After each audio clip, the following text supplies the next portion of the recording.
Tanong ko lamang po sa ating mga kasama, dapat po ba tayong mangamba? Dapat po ba kaming manggamba? At tayo po ay parang eksakto naman lahat ito?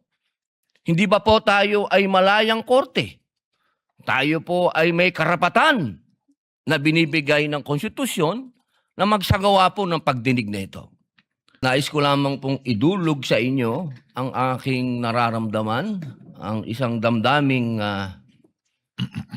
masasabi ko pong nagtatanong sapagkat ang mga nangyayari po sa ating hukuman sa mga oras na ito, hindi ko po alam kung ito ba ay eksakto lang na nangyayari o ito po ba ay sinasadya.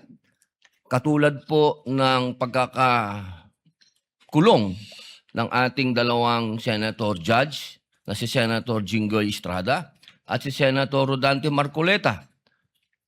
At ang kagiyat pong pagdating ng aming mga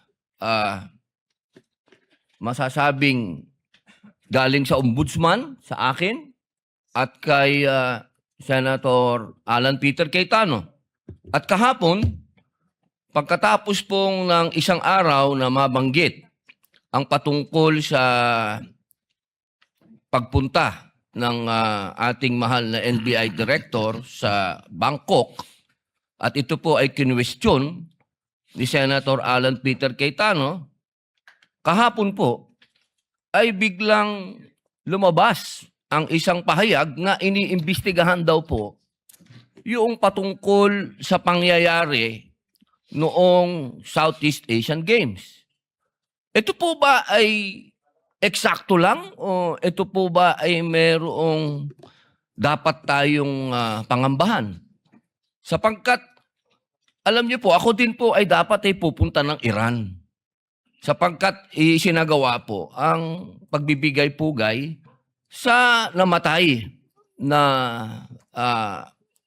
kanilang leader, spiritual leader. Pero hindi po ako tumuloy dahil may impeachment po tayo.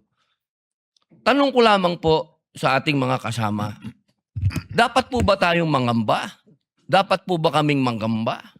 At tayo po ay parang eksakto naman lahat ito? Hindi ba po tayo ay malayang korte?